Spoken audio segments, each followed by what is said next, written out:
before the first man breathed. Even before the stars were placed in the vast sky, a war had already begun. It was not a battle of flesh and blood, but a conflict driven by power, pride, and betrayal. At the center of this story was a unique being, the most radiant, the most talented, the most beloved of all creation. His name?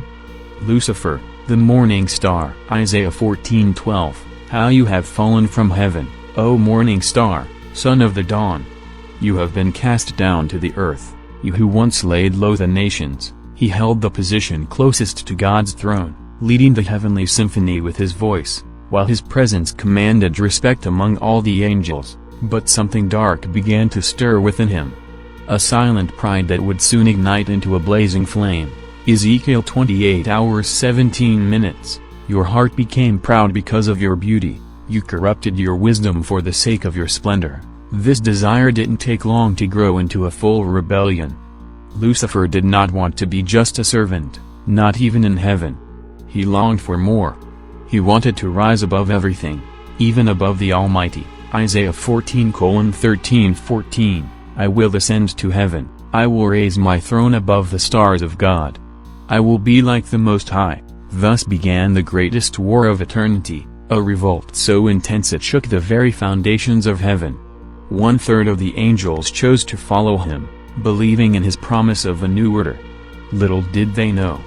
Their fall was already sealed. Revelation 12:4. His tail swept 1/3 of the stars out of the sky and flung them to the earth. This is the story of the first betrayal.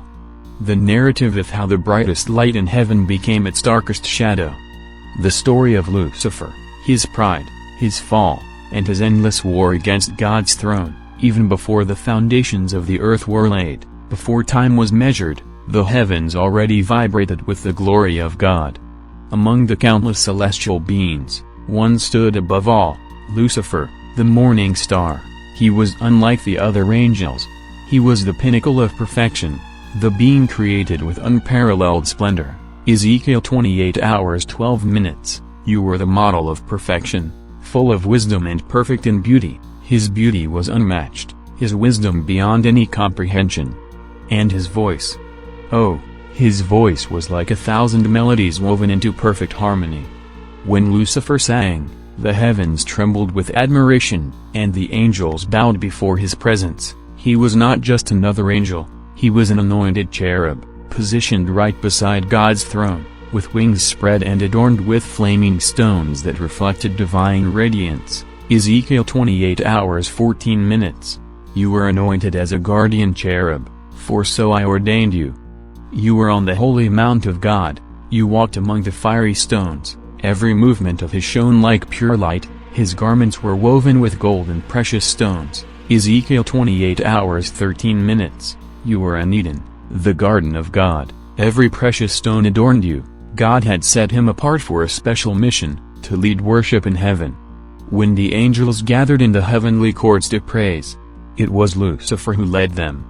His presence was like that of a king among princes. He walked on the holy mountain of God, among stones of fire, bathed in the eternal light of the Almighty. But it was not only his beauty that made him unique.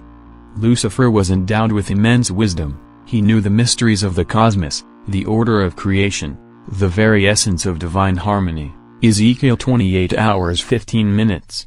You were blameless in your ways from the day you were created until wickedness was found in you, and so, for all eternity, he shone as the morning star, lighting the heavens with his radiance, filling the cosmos with melodies of divine worship. But beneath all that brilliance, something silent began to form. A shadow, a whisper in the silence of his mind. Why should I only worship, if I am the most glorious of all? A thought. A seed planted in the deepest corners of his heart.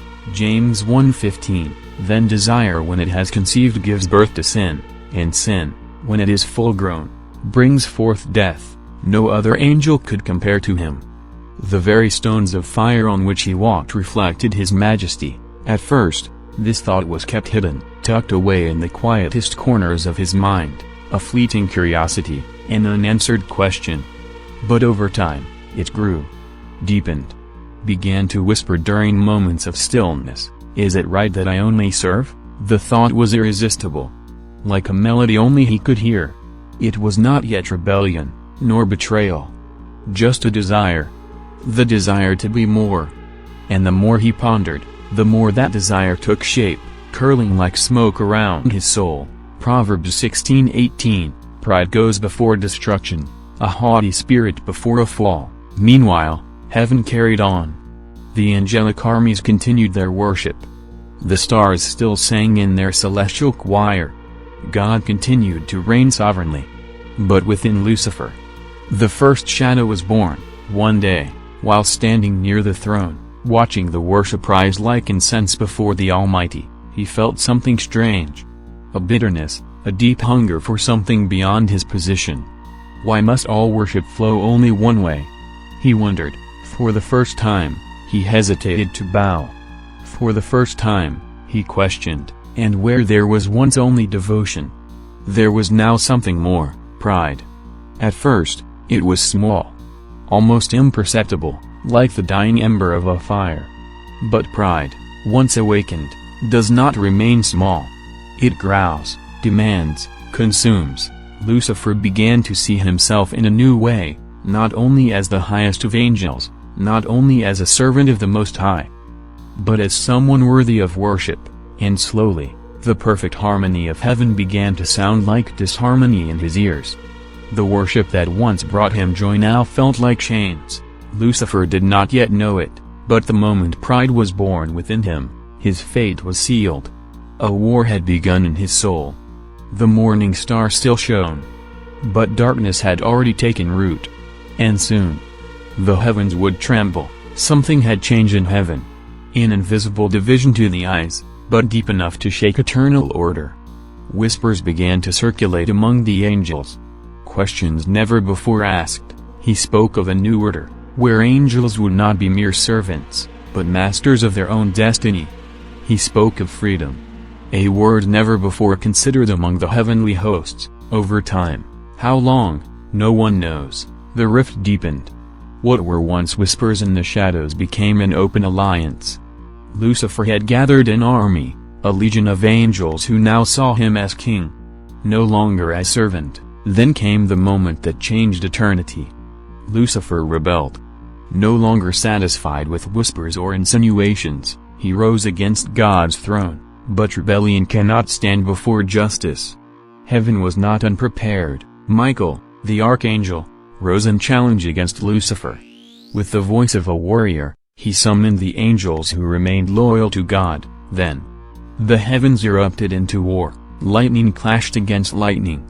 The heavens burned with fire as mighty angelic beings fought. Lucifer fought with all the brilliance and power he had. But he was not God. Once the highest of angels, but still a creature, not the creator. Ezekiel 28:2, you say, I am a god, I sit on the throne of a god in the heart of the seas. But you are a man, not a god, though you think you are as wise as a god. Michael and his angels prevailed. Revelation 12:8-9, but they did not prevail, nor was a place found for them in heaven any longer.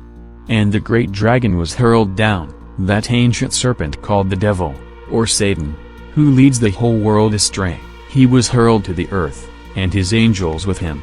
Lucifer, once the radiant morning star, fell like a dying sun, cast away from the presence of God, expelled from heaven, condemned to darkness. He who had walked among the stones of fire was now consumed by the flames of pride and rebellion. But the story does not end with his fall alone. God, in his infinite justice, also revealed his grace.